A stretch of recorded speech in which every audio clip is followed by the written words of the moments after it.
¿Qué tal? Bienvenidos a Caja. Como ya sabemos, Caja es el catecismo para adolescentes, jóvenes y adultos. Ojalá y tengan la paciencia de vernos y les sirva de algo.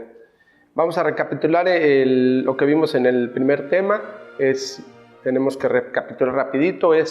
Sabemos que hay un solo Dios, que a la vez es trino, es creador de todo el universo, creador de todas las cosas, de todos los seres que existen, tanto en el cielo como en la tierra, es decir, es el creador de los ángeles, de los hombres, de los animales, las plantas, las estrellas, etc. Es un Padre bueno, todo lo sabe, todo lo ve, todo lo puede y está en todas partes. Conoce todo sobre nosotros, no le podemos esconder nada, no lo podemos ver estando en vida, hay una sentencia en ese respecto, porque es fácil cómo ver lo infinito. Si ustedes se ponen a pensar, normalmente cuando vemos en las películas la imagen de un dios, así, se imaginan siempre un gigante, pero bueno, finalmente ese gigante tiene límites. Si Dios no tiene límites, por ser infinito, es imposible que nuestros ojos puedan verlo, nuestra cabeza pueda siquiera entenderlo. Está claro que el corazón y la mente no podrían resistir una presencia tan magnífica y por ello no lo podemos ver. Aquí hay que hacer una reflexión. A veces platico con algunas personas y me da un poco de desesperación que creen que Dios es como si fuera un gran humano, un humano, pero muy grande, ¿no? Con ciertas facultades, pero finalmente limitado. Aquí es muy importante ver de qué tamaño es Dios para ti. Dios todo lo puede, todo. El que no responda a las peticiones que nosotros le hacemos de la manera que queremos, vamos a ver por qué, voy a tratar de explicarlo, que esta es una de las cuestiones que más creo yo que nos crean dudas sobre nuestra religión, cuando Dios no responde a nuestros llamados en la manera en que nosotros queremos. Pero ahorita voy a tratar de explicar, este tema precisamente habla de eso. Dios es inmenso, ojalá y lleguemos al conocimiento de que Dios para nosotros es omnipotente, omnipresente. Quedamos que hay un solo Dios único y verdadero y que en Él hay tres divinas personas, que el Padre no es el Hijo, que el Hijo no es el Espíritu Santo, ni el Espíritu Santo es el Padre. A esto se le conoce como el misterio de la Trinidad y simplemente estamos tratando de, con nuestra cabeza, con nuestro entendimiento, saber lo que Dios nos concede saber sobre su naturaleza. Estuve revisando el video pasado, me apena un poquito, estuve nervioso. Normalmente cuando expongo algo trato de ser mucho más fresco, más claro. Aquí las dudas o la forma de trabajar es que tengo que estar revisando lo que quiero decir. Y lo quiero revisar porque, por ejemplo, omití decir que Cristo, también se le conoce desde luego como el verbo, pero también es la palabra, y que Cristo, al ser la palabra, nos trae la buena nueva, nos explica quién es Dios, cómo es el reino de Dios, cómo podemos ganar ese reino de Dios, nos dejó su ejemplo y luego nos platica cómo es el reino de Dios a través de parábolas, y Él es precisamente el que nos explica y nos pone al alcance humano quién es el Dios Padre. Les quiero advertir sobre los errores en que puedo incurrir al hacer una presentación. Cualquier persona puede incurrir en errores al hacer una presentación, sobre todo cuando está hablando de cuestiones de fe y principios del catecismo de la Iglesia Católica. Es por eso que a veces recurro a estar viendo los apuntes y voy a tratar de que al final de los videos los revise un sacerdote católico, de ser posible varios, 2 sacerdotes, y en su caso, si yo cometí una interpretación errónea al poner un ejemplo, el hacer una especie de fe de erratas. Yo en lo particular me estoy basando en libros que están aceptados por la Iglesia Católica. Sin embargo, al hacer una interpretación, al querer poner un ejemplo, al dar una explicación, puedo incurrir sin quererlo en un error. Y por eso quiero explicarles que cuando vean y quieran saber si un libro, aquí abro un paréntesis, si un libro está aceptado por la Iglesia Católica, normalmente en las primeras páginas, casi siempre en la primera o segunda, muy cercano al título, tiene que tener alguna de las siguientes frases. La palabra imprimatur, que viene del latín imprímase, y esta la manda poner el obispo. Solamente un obispo tiene la autoridad de poner algo, la palabra imprimatum, y significa que ha sido revisado ese escrito y no se contrapone a la ley, a nuestras ideas católicas. Si el escrito lo hizo, vamos a suponer, como ahorita le vamos a pedir a Cristian, nos va a poner ahí 2 ejemplos de hojas donde viene, por ejemplo, el primero dice mi primera comunión, catecismo, y trae la palabra imprimi potest, y aquí se aclara por qué, porque lo escribió un sacerdote jesuita, y el imprimi potest, que significa puede imprimirse, quiere decir que al haberlo escrito un elemento de una orden religiosa, quien revisa ese documento es el superior de esa orden religiosa, que también podría ser por coincidencia un obispo. Una vez que lo revisa, y le pone la leyenda imprimi potest, que significa que puede imprimirse, puede pasarlo al obispo, quien le pone la frase imprimatur, que quedamos que es de latín, imprímase. Por último, también puede ver en el segundo ejemplo que nos va a hacer favor de Cristian de poner en la pantalla, perdón que está un poquito fea la imagen, es de una Biblia que es la que manejo, se ha oxidado un poquito ahí el papel, y aparece las palabras nihilo obstat, que significa en latín nada se opone. Esto viene previo al imprimatur y significa lo siguiente: cuando el obispo tiene un sacerdote o varios expertos en algún tema y alguien le presenta y le dice yo quiero escribir esto y que no se oponga a la Iglesia Católica, el obispo a lo mejor por tiempo, porque tiene más conocimiento una persona, le permite hacer una lectura, se hacen varios análisis y si ese experto dice que no hay objeción, le pone las palabras nihil obstat y después viene la palabra imprimatur. Con eso pueden saber si un libro es efectivamente va de acorde a la norma moral y católica, es decir, no ataca nuestras bases. Continúo ahora sí con la exposición. Vamos a empezar con que los ángeles, que son también elementos creados por Dios, son puro espíritu, meramente espíritu, mientras que los hombres tenemos 2 naturalezas, el cuerpo y el alma o espíritu. Algunas corrientes filosóficas defienden que los animales tienen una especie de alma, esto lo definen como un instinto de supervivencia, el cual no se contrapone contra la religión, si lo entendemos como un instinto de supervivencia. Y el hombre también tiene, desde luego, siempre tenderá como hombre, como elemento vivo de la naturaleza, siempre tiende a defender su vida, pero finalmente el hombre tiene cuerpo y alma, mientras que el ángel es exclusivamente alma. La Biblia narra o explica la relación que existe entre Dios y el hombre. Prácticamente no menciona nada acerca de la relación que hay con los ángeles. Aquí cabe la aclaración: Dios como creador, como dueño, no está obligado a explicarnos el por qué y el cómo crea o hace cierto tipo de cosas. La religión católica, y lo vamos a ver más adelante, se alimenta de 2 fuentes, la Biblia y la tradición. Hay algunas revelaciones, por ejemplo, a los santos, que nos ayudan mucho a entender y a explicar ciertas cosas que de alguna otra manera nos quedarían un poco inconclusas. Sin embargo, por tradición conocemos que Dios creó a los ángeles antes que al hombre. Los ángeles, algunos adoraban y sirven a Dios, otros están en su contra y por ende atacan toda la creación de Dios, toda, incluyendo al hombre desde luego. Los hombres tenemos cada uno un ángel custodio, un ángel guardián que nos acompaña y cuida durante toda nuestra vida. En este punto lo vamos a reforzar cuando veamos la jerarquía de los ángeles y de dónde sale esta idea de el ángel custodio, el ángel guardián.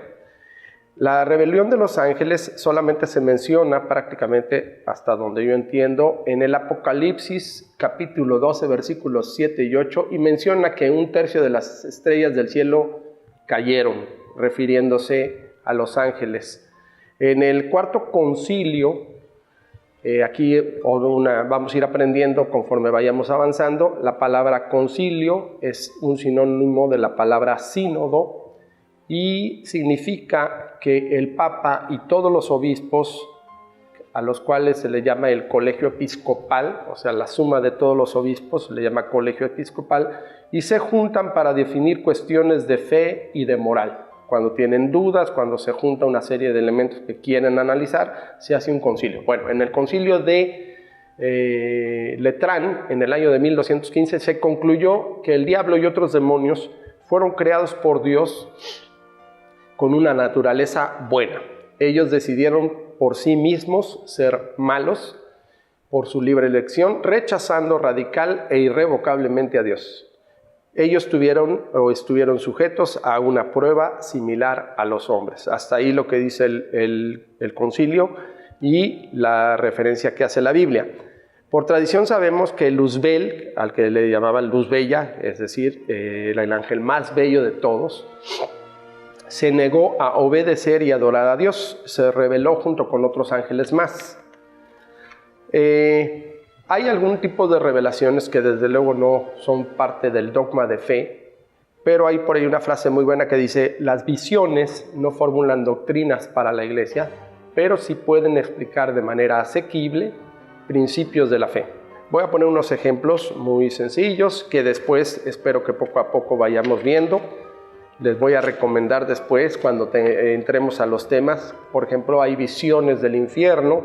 Ahí hay unas muy impresionantes de Santa Faustina en el siglo XIX, una beata que es Ana Catalina Emmerich del siglo finales del XVIII y principios del XIX, otros de Santa Teresa de Ávila, que fue una mística del siglo XVI y que se considera doctora de la Iglesia, unas visiones de San Juan Bosco en el 1868, y Sor Lucía de Fátima, quien acaba de morir apenas en el 2005, que fue vidente de Fátima, no es santa, pero tuvo visiones del infierno, y Santa María Faustina de Kowalska, todos ellos tienen visiones del infierno. Cuando tengamos dudas de cómo es el purgatorio o queramos darnos una idea, desde luego sin que sea dogma de fe, podemos referirnos a la beata Catalina de Emmerich y a Santa Faustina de Kowalska.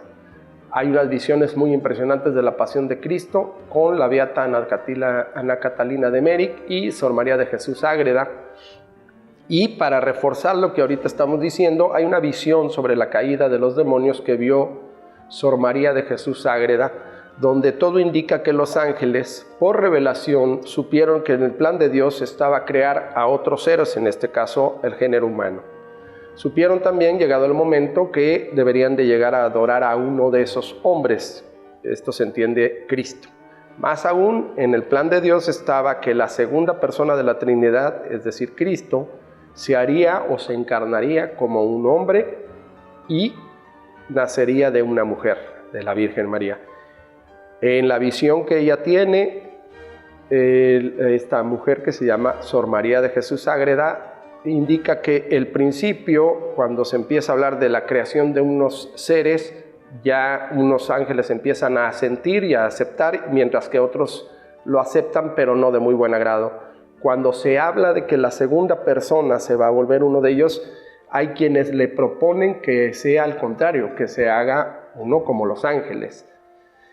Y por último, cuando se menciona que además se encarnará en una virgen, es cuando aparentemente viene la ruptura total y entonces hay un rompimiento con Dios.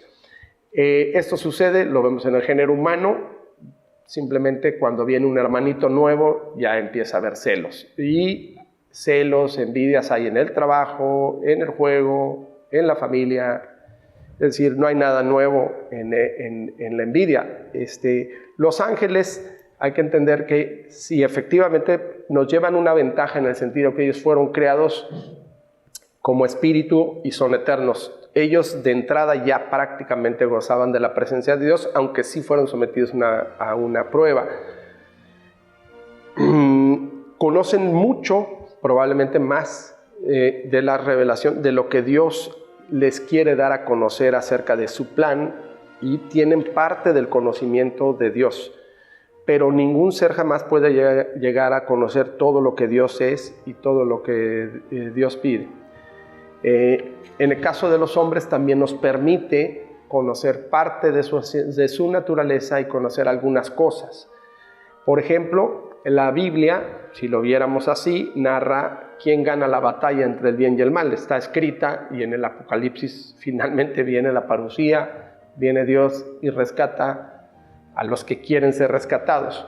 Si el diablo aceptara esto como realidad, podría decir, ¿para qué me esfuerzo? Simplemente dejo de molestar y unos me seguirán a mí y otros aceptarán. Sin embargo, su postura, y quedamos que es infinita. Lo voy a platicar un poquito más adelante. La Biblia, por ejemplo, también nos narra que el demonio, alguna vez platicando con mi hermano, uno de ellos, nos gusta mucho filosofar acerca de las escrituras, de los principios, y le decía, ¿por qué el diablo tienta a quien finalmente no le va a hacer caso, o a quien no va a poder llevar al infierno? Después estuve un poquito rumiando esta idea y llegué a la conclusión, es claro, el diablo no tiene el conocimiento de quién se va a salvar y quién no. Por ende, él tiene que molestar a toda la creación y estar lastimando. De ser así, simplemente no hubiera perdido el tiempo al querer tentar a Jesucristo. El mismo Jesucristo fue sujeto de tentación. El diablo está claro y lo dice cuando se revela que trabajará con toda su energía, con todas sus capacidades contra la obra de Dios. El castigo para los ángeles malos y también para el hombre por el pecado es que Dios se retira de su presencia, aleja de ellos, vamos a decirlo así, no es un alejamiento físico. Si Dios, que es todo bien, me sube de favor un poquito, si Dios, que es todo bien, se aleja de quien existe, lo único que le queda es la ausencia de Dios, es decir, todo lo que no es bueno. En contrastes, todo lo que es mal. Si Dios se aleja de mí, si yo me aparto de Dios y Dios es todo lo bueno, lo único que me queda es todo lo malo. Vamos a entrar ahora en la creación del hombre. En nosotros, y hay que entenderlo, y esto es una gran maravilla, lo acabo de apenas de leer hace poco, diferimos de otras mitologías o cosmogonías, diferimos de otras mitologías y cosmogonías, donde el origen del hombre y el universo es el resultado de disputas, enfrentamientos, odios y venganzas. Eso lo pueden ver ustedes fácilmente en la mitología griega, en la mitología romana, etc. Aquí es al revés. La obra de Dios es una obra de amor, porque lo vamos a leer más adelante, siempre dice, y vio Dios que era bueno. La creación es el resultado de su omnipotencia, todo lo puede, no es el resultado de una envidia ni de una ocurrencia. Todo lo creado es bueno y libre. Aquí hay que entender y hay que subrayar la palabra libre. Dios, ya lo estamos viendo con los ángeles, no les obligó a seguirlo, y al género humano está más que claro que no nos obliga. Tanto así que cualquiera puede aceptarlo o rechazarlo.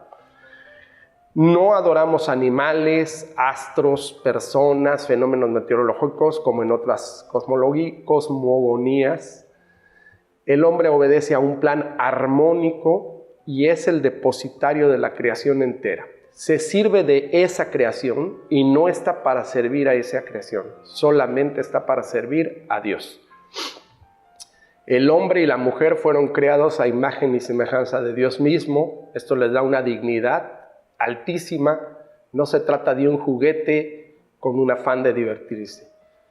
La palabra dignidad se le conoce como la calidad que nos hace valer. Es decir, somos merecedores de respeto, somos la cumbre de la creación y por eso estamos obligados a actuar con responsabilidad, con seriedad, con respeto a la creación, a Dios y a su creación.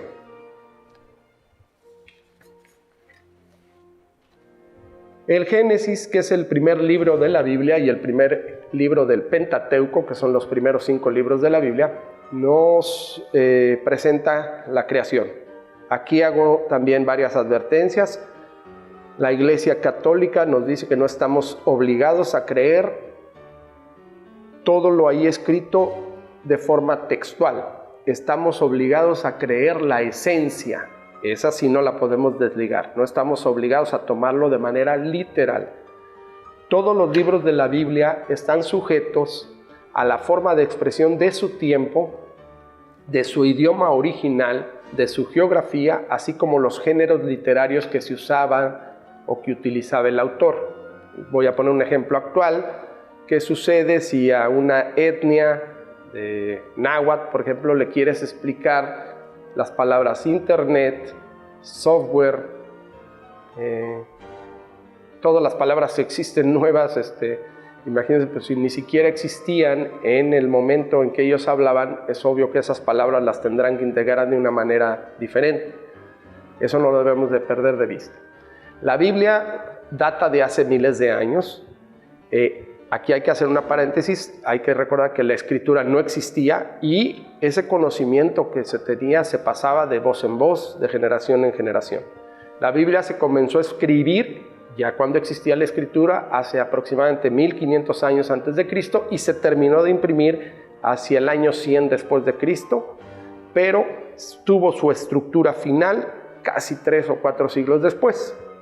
Esto lo vamos a ver bien un poquito más adelante. El Génesis está escrito de una manera poética, es una especie de cuento o relato asequible a la inteligencia humana, que aunque es muy sencillo, a la vez es muy profundo. A manera de resumen, para no hacer muy largo el asunto, vamos a decir que el día primero Dios dijo que haya luz y separó la luz de las tinieblas. Esto se asemeja mucho al Big Bang. Podría ser, hay una oscuridad, viene una explosión y en la explosión siempre habrá oscuro y claro, luz y sombra. En el segundo día, creó Dios el firmamento, refiriéndose al cielo. El tercer día dijo, júntense las aguas de debajo de los cielos en un solo lugar, a lo que conocemos como mar, y aparezca el cielo seco, que podría ser la tierra, que produzca la tierra pastos, hierbas, que den semilla, árboles frutales, podríamos referirnos a toda la flora mundial. En el cuarto día se refiere a que hace 2 lámparas, una grande y una chica, la grande para iluminar el día, la chica para la noche, probablemente se refiere a la luna y el sol, y desde luego las estrellas, vuelve a repetir. En el quinto día nos habla de que creó monstruos marinos, y seres del agua, las aves de la tierra, los animales vivientes con las diferentes especies. En el sexto día crea los animales vivientes, las bestias, los reptiles, y aquí hago un paréntesis, vamos a leer textual el Génesis. Ahorita le vamos a pedir a Cristian que nos ponga en pantalla lo que vamos a leer, pero termino diciendo que en el séptimo día Dios descansó. En el sexto día lo vamos a leer textual porque narra la creación del hombre y es donde queremos hacer un análisis. En el séptimo día dice que Dios descansó. Dios, si lo entendemos bien, no se cansa, es obvio, es una figuración, como explicándonos que no todo es trabajo, y por ahí hay después lo vamos a ver también un poquito más adelante, en la numerología de la Biblia, en la interpretación, el número 7 significa perfección, totalidad. El hecho de que el ser humano sea creado en el sexto día como un proceso, probablemente también indica su pequeña imperfección de esa obra. Pedimos a Cristian entonces que nos haga favor de meter en pantalla y vamos a leer textual. Dijo Dios, no es bueno que el hombre esté solo. Le daré pues un ser semejante a él para que lo ayude. Entonces Dios formó de la tierra todos los animales del campo y todas las aves del cielo, y los llevó ante el hombre para que les pusiera nombre. Y el nombre de todo ser viviente había de ser el que el hombre le había dado. El hombre puso nombre a todos los animales, a las aves del cielo y a las fieras salvajes, pero no encontró ninguno que fuera a su altura y lo ayudara. Entonces Yahvé hizo caer en un profundo sueño al hombre, y éste se durmió. Le sacó una de sus costillas y rellenó el hueco con carne. De las costillas que Yahvé había sacado al hombre, formó una mujer y la llevó ante el hombre. Entonces el hombre exclamó: esta sí es hueso de mis huesos y carne de mi carne. Esta será llamada varona, porque del varón ha sido tomada. Por eso el hombre deja a su padre y a su madre para unirse a su mujer, y pasan a ser una sola carne. Los dos estaban desnudos, hombre y mujer, pero no sentían vergüenza. Termino de leer ahí. Ok. Aquí vamos a pasar a las conclusiones de lo que leímos textual. Primero, día es un periodo de tiempo, no es una noche y un atardecer, porque ni siquiera existían como tales. Es un periodo de tiempo y Dios siempre hace un proceso. Segundo, para Dios 1000 años son como un segundo, eso por ahí se menciona también. Solo cuando hace el hombre, si se fijan, utiliza la palabra muy bueno. Si ustedes leen el Génesis, cuando hace las cosas, dice, y vio Dios que era bueno. Solamente en el sexto día utiliza las palabras, y vio Dios que era muy bueno. Todos los días repite la frase, ok, ya, bueno. La creación no se contrapone a la ciencia ni con la evolución. Sin embargo, hay muchísimos milagros, muchísimos fenómenos que deben de concurrir con una altísima precisión para que la tierra pueda existir y albergar vida. Esto está visto al amparo de la misma ciencia. Les voy a poner un ejemplo. El hombre es polvo de estrellas. Se sabe que los elementos más pesados con los cuales se tenía el chon, el famoso chon, que es carbono, hidrógeno, oxígeno y nitrógeno, llegaron a través de asteroides a la Tierra. Por eso, literalmente, podríamos decir que somos polvo de estrellas. Hay teorías científicas serias, hay unas más inverosímiles, y sin embargo hay el soplo de vida que fue infundido por el aliento de Dios. Adán, la palabra Adán en hebreo significa ser humano. Eva significa madre de todo ser viviente. Imagen de Dios, aquí la imagen de Dios nos dice que tenemos la mayor dignidad posible. Cuando habla de macho y hembra los creó, hombre y mujer los creó. No hay más géneros. Vamos a entrar más adelante sobre la homosexualidad, etcétera. Pero de origen no hay más géneros. Es macho y hembra, mujer y hombre. Le entrega toda la creación al hombre para que la domine y se sirva de ella y adore a Dios. Dios los bendijo, Dios les desea lo mejor y Él mismo los va a cuidar. Existió el hombre, dice, con aliento de vida. Esto nos indica que existe el hombre en cuerpo y alma. Ya tenía el hombre el árbol de la vida y de ahí tenía comunión directa con Dios. Es decir, no había muerte. Por eso menciona, ya existía el árbol de la vida. Cristo tendrá que venir ahora a darnos el nuevo pan de vida eterna al comulgar. Esto lo vamos a ver más adelante. También menciona, puso el árbol de la ciencia, del conocimiento, del bien y del mal. Comer de este árbol es morir.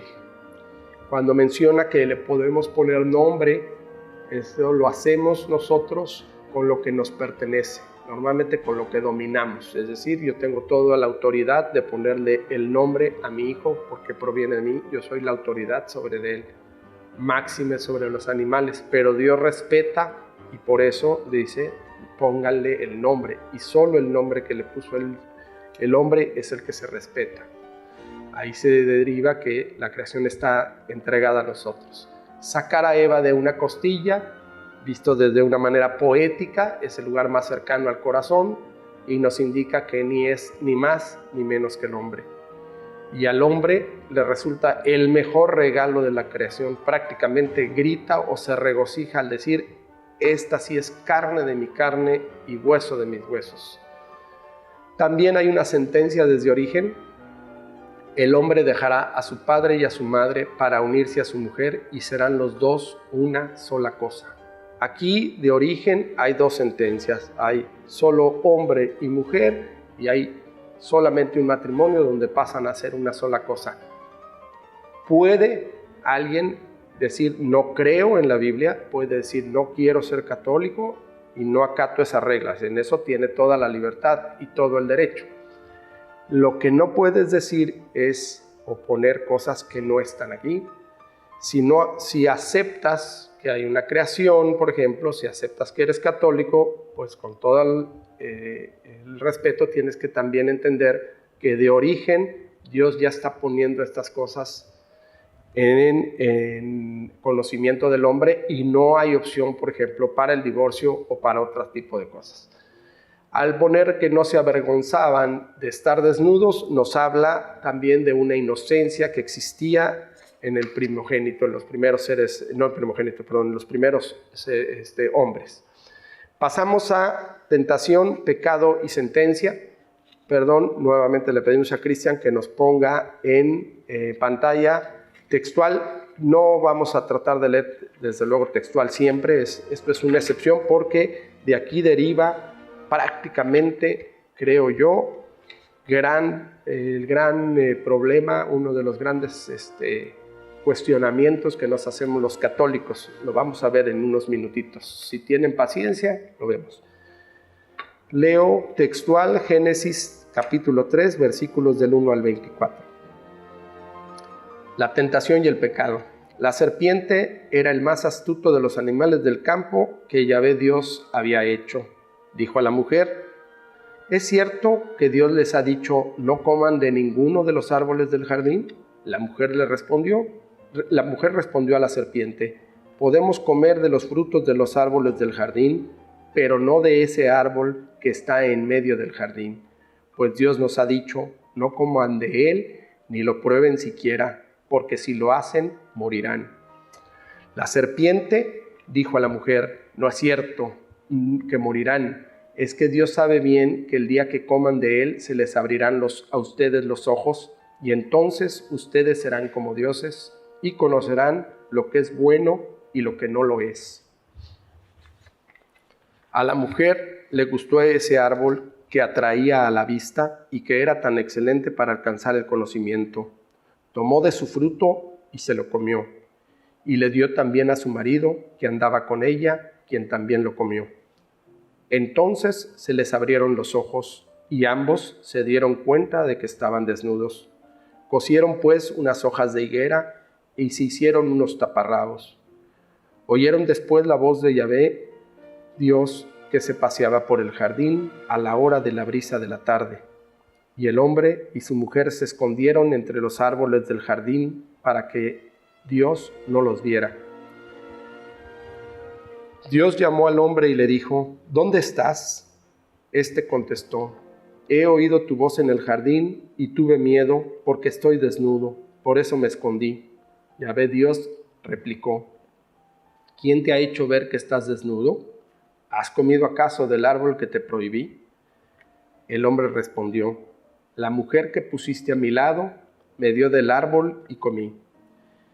Yahvé dijo a la mujer, ¿qué has hecho? La mujer respondió, la serpiente me engañó y he comido. Entonces Dios dijo a la serpiente, por haber hecho esto, maldita seas entre todas las bestias y todos los animales del campo. Te arrastrarás sobre tu vientre y comerás tierra por todos los días de tu vida. Haré que haya enemistad entre ti y la mujer, entre tu descendencia y la suya. Ella te pisará la cabeza, mientras tú herirás su talón. A la mujer le dijo: multiplicaré tus sufrimientos en los embarazos, y darás a luz a tus hijos con dolor. Siempre te hará falta un hombre, y él te dominará. Al hombre le dijo: por haber escuchado a tu mujer y haber comido del árbol del que yo te había prohibido comer, maldita sea la tierra por tu causa. Con fatiga sacarás de ella alimento por todos los días de tu vida. Espinas y cardos te dará mientras le pides las hortalizas que comes. Con el sudor de tu frente comerás tu pan hasta que vuelvas a la tierra, pues de ella fuiste sacado. Sepas que eres polvo y al polvo volverás. El hombre dio a su mujer el nombre de Eva por ser la madre de todo ser viviente. Enseguida Dios hizo para el hombre y su mujer unos vestidos de piel y con ellos los vistió. Entonces Dios dijo: ahora el hombre es como nosotros, como uno de nosotros, pues se ha hecho juez de lo bueno y de lo malo. Que no vaya también a extender su mano a tomar del árbol de la vida, pues vivirá para siempre. Y así fue como Dios expulsó del jardín del Edén para que trabajara la tierra de la que había sido formado. Habiendo expulsado al hombre, puso querubines al oriente del jardín del Edén y también un remolino que dispara rayos para guardar el camino hacia el árbol de la vida. Termina la lectura textual. Nos vamos a las conclusiones de esa lectura. De esta lectura podemos decir que, si bien quedamos que es un cuento, la serpiente, si bien es el más astuto de los animales, no era mayor que el hombre. El demonio puede tentar al hombre, pero jamás le puede obligar a pecar. Eso existe hasta hoy. La serpiente, que en este caso es una referencia clara al diablo, da verdades a medias, que son las peores mentiras. También hace dudar e inicia con una mentira y una verdad a medias. Sí conocerían del bien y del mal, pero sí morirían, mientras que la serpiente le dijo: no morirán, conocerán del bien y del mal. Eso es cierto. El daño que el pecado, que esto va a hacer al hombre es terrible. La mujer peca e invita a pecar. Es común que cuando nos portamos mal, tratamos de que otro también lo haga, y no solo eso, es también plan del demonio. Adán peca aceptando la invitación de su mujer en lugar de hacer caso a Dios. Abrírsele los ojos significa la pérdida de la inocencia. Oír a Dios y esconderse significa que ya no hay un trato directo con Dios, ya se le teme por desobedecerlo. A la pregunta expresa, Adán no acepta la culpabilidad, por el contrario, por soberbia, culpa a la mujer que Dios mismo le había dado. Dios es copartícipe de su desgracia, o así lo hace creer. Recordemos que hace apenas un momento leíamos que Adán se alegró y dijo: esta sí es carne de mi carne, hueso de mis huesos, y le encantó la mujer como nos encanta el género femenino, o como al género femenino le encanta el masculino. Sin embargo, ahora, en lugar de aceptar, es: lo que tú me regalaste, eso fue lo que me echó a perder. Ella tiene la culpa, tú tienes la culpa por habérmela regalado. Eva tampoco acepta su culpabilidad. Por el contrario, acusa a la serpiente, y aquí vemos que el pecado más grande, todos los pecados son gravísimos, pero el más grave de todos es la soberbia, y Adán peca de soberbia, Eva peca de soberbia, y esto es lo que hace el rompimiento con Dios. Dios maldice a la serpiente, o al diablo, que será el más vil de todos los seres. Se va a arrastrar y a comer tierra, eso significa que va a tener una vida terrible. Y hay una enemistad ya eterna entre la serpiente y la Virgen María, que es cuando le dice: habrá enemistad entre tu descendencia y la descendencia de la mujer. Adelanta la visión de María aplastándole la cabeza al dragón de las 7 cabezas, o a la serpiente, la cual hiere su talón. Esto ratifica la visión de los ángeles que no obedecieron a Dios.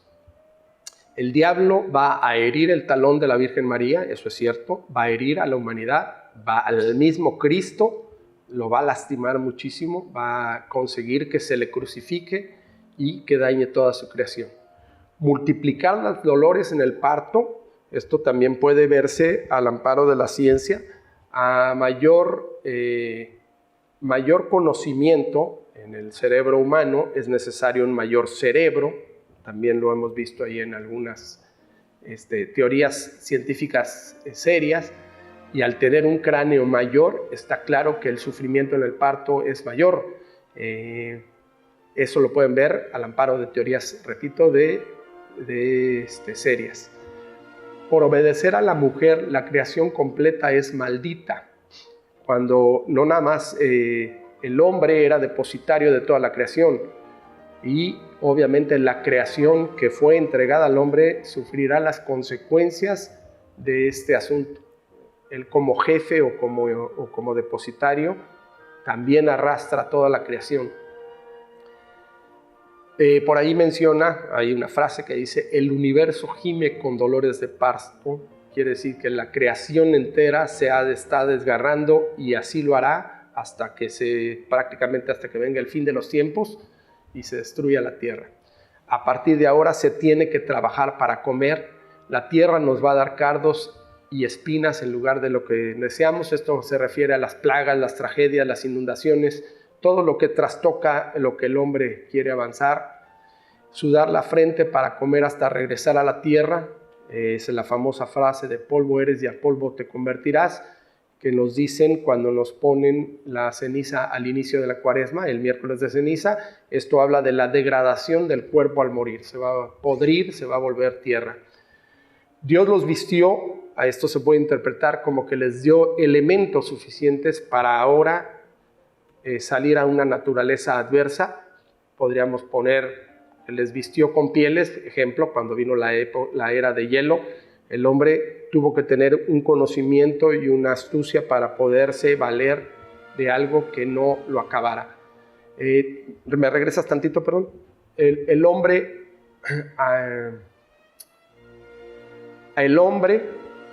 y ahora toda su descendencia, desde luego, como lo prometió Dios, hay conocimiento del bien y del mal. Eso es innegable.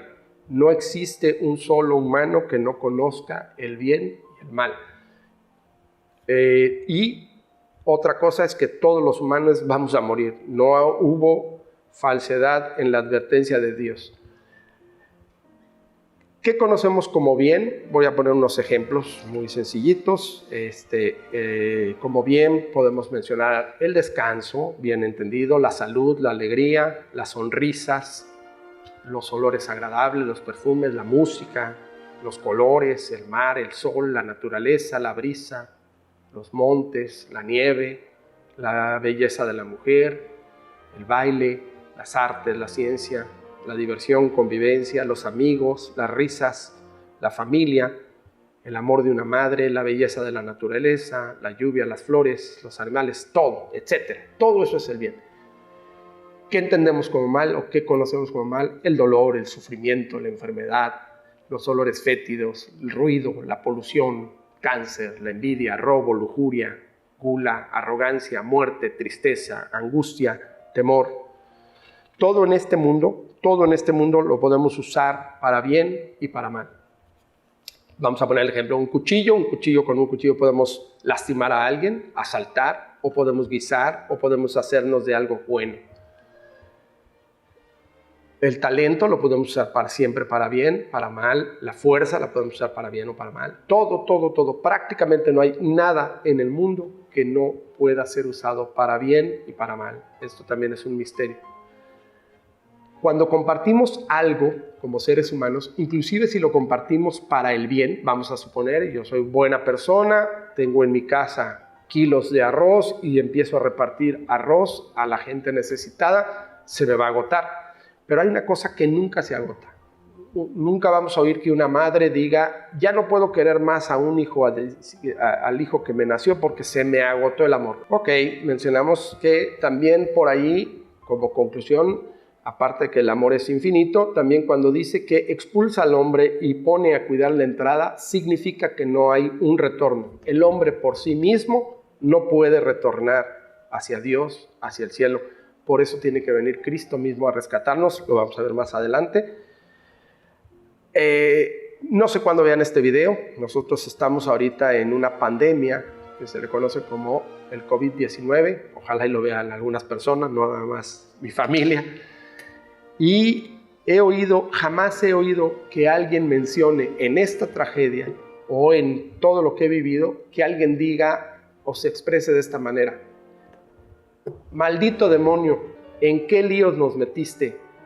Mi familiar, mi amigo, yo tenemos este problema, o se murió, o estamos enfermos por tu culpa. Por el contrario, siempre culpamos a Dios de la muerte, de las enfermedades, de los males. Le reclamamos, siendo tan bueno, ¿cómo es que permite tal o cual cosa? Y no solo eso, le retamos: si no me haces el milagro, si no me curas a mi enfermo, si no salvas tal cosa, si no me consigues tal empleo, si no me das tal cuestión material, no creeré en ti.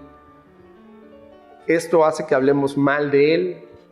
Si seguimos leyendo, vamos a encontrar por ahí el pasaje de Caín y Abel, simplemente para dar una nueva referencia de cómo se trata de tal vez de una visión. Cuando muramos, seguramente se nos explicará cómo fue la creación, y vamos a ver que todo el Génesis está narrado de una manera en la que no está faltando a la verdad, y se nos van a abrir los ojos. Ya puse algunos ejemplos del Big Bang, también hablé del darles las pieles. En este caso, por ejemplo, también hay Caín y Abel. Sabemos que Caín mató a Abel. A lo mejor en el lenguaje del Génesis, a lo mejor, no de ninguna manera estoy diciendo que así sea, sabemos que hubo neandertales y homo sapiens y que estaban compitiendo un poco por la tierra, pero el homo sapiens mató, se cree, es una teoría, finalmente el neandertal desapareció. Probablemente a eso se refiriera, porque es una analogía que podría existir. Como podemos ver, el origen de todo mal es el demonio y nuestra desobediencia. Es decir, nos unimos al demonio. No es origen de Dios. Jamás le reclamamos al demonio, jamás nos autorreclamamos. Siempre exigimos a Dios. Muchísima gente dice que venimos a este mundo a ser felices, a estar contentos. No, con todo respeto, no es así. Estamos en un lugar donde tenemos que conocer del bien, conocemos mucho bien, pero lamentablemente estamos inherentemente pegados a conocer el mal, y el mal nos ataca cuando lo merecemos y cuando no lo merecemos. Siempre vamos a tener que conocer las dos cosas. Sí podemos participar de muchísimos gozos terrenales, inclusive de gozos ya en avanzada, de gozos celestiales, pero estos gozos solo los disfrutan las almas más santas, los que están más en comunión con Dios, cuando ellos, por ejemplo, cuando una gente comulga con la certeza de que está comiendo el cuerpo y sangre de Cristo y siente ese aliento, ese gusto, esa persona ya está participando de la gloria celestial desde este mundo. Son gente que nos lleva a una distancia muy grande. San Pablo, por ejemplo, mencionan por ahí que llega a decir en una de sus cartas que él está completo, y dice: no me angustia el tener ni el no tener, gozo si tengo, y si no tengo, no deseo. Este es un tipo de perfección. Jamás vamos a tener la perfección en el mundo, ningún humano lo puede hacer, pero él, por ejemplo, ya se acerca donde ya no, él no necesita tener más. Con lo que tiene, está contento. Si tiene, qué bueno, y si no tiene, no. Hay frases actuales que son mentiras a medias. Siempre he dicho que el peor mal es el que nos ataca a medias. Por ejemplo, vamos a suponer que yo tengo un enemigo, es un señor muy alto, muy fuerte, está bien ponchado, y me dice: Luis, cuando te vea te voy a poner una friega del tamaño del mundo. Bueno, a lo mejor si lo veo muy grande, lo trato de eludir, porque ya me advirtió que en cuanto me vea me va a matar. Ahí está claro y me va a pegar. Pero ese es un mal, y a lo mejor le tengo miedo. Pero hay un mal peor. Alguien que me diga: no, yo soy tu amigo, yo quiero estar contigo, yo te quiero ayudar. Y cuando yo le deposite mi confianza, cuando yo le dé dinero, cuando le deje mi casa encargada, me traicione, me robe o me apuñale por la espalda. Ese es todavía peor. Y el demonio se caracteriza por eso. él inicia el diálogo metiendo dudas, diciendo verdades a medias. Y la forma en que actúa el demonio es eterna, ya lo quedamos, y actualmente le permitimos muchas cosas. Por ejemplo, les voy a poner cosas que son de total actualidad. Al aborto le llaman salud reproductiva, cuando salud viene la palabra salutus, de latín, que significa salvación o estar sano, completamente de bienestar físico y mental y social, ausencia de enfermedad, eso se le conoce como salud. Y luego reproductiva, que viene del latín reproductivus, que significa volver a engendrar. Imagínense que entonces yo le llamo, y lo manejan los noticieros, los gobiernos, el Instituto Mexicano del Seguro Social, el ISSSTE, le ponen salud reproductiva para la mujer, bienvenida al aborto. ¿Cómo puedes hablar de salud? Un aborto no es saludable ni aquí ni en China. Es una tragedia cuando sucede de forma natural. No puedes decir que es bueno. Y luego reproductiva, no estás reproduciendo nada. Sin embargo, nos disfrazan la frase tal como lo hizo el demonio. Estamos matando a un ser humano cuando se aborta. ¿Quién hace esas frases? Pues sigue siendo el demonio y le permitimos nosotros seguir trabajando con nosotros. Nuevamente aquí le reclamamos a Dios, ¡ay, se va a morir! Y ella no quería embarazarse. ¿No quería embarazarse? Pues que no tenga relaciones sexuales. Bueno, pero sí quiere andar de cotorreo. Bueno, entonces no puedes andar así. Entonces quiero tomar y manejar. Hoy vas a chocar. No, pero no quiero las consecuencias de chocar. Bueno, pues entonces, perdóname, estás mal. La otra que les voy a mencionar aquí, y hay miles, interrupción del embarazo. Interrumpir es hacer que una cosa que se ha empezado no continúe por un tiempo limitado.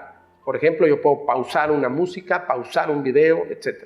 El aborto no es la interrupción, es acabar definitivamente con un ser humano. Y de así nos podemos seguir, y hay miles de frases donde el demonio hoy, actualmente, nos bombardea. Hay mucho dinero detrás de esas frases, mucha inteligencia en los noticieros, en todo, donde quiérete a ti mismo, ámate, date gusto, lo mereces. Todas estas frases, todas ellas implican egoísmo. Identidad de género. Identidad significa el conjunto de rasgos propios de un individuo o de una colectividad que los caracteriza frente a los demás. Género es el grupo al que pertenece el ser humano, cada sexo. Entonces, identidad de género, o sea, identifícate como hombre o mujer. No, significa que te puedes creer mujer o que puedes creerte un animal o un perro. Tú puedes creer lo que quieras. Finalmente hay una libertad, pero no puedes decir que está en la Biblia ni puedes exigir que lo acepten. Vamos a hablar un poco más después, ahora que ya tenemos esto del principio de dónde viene todo el mal.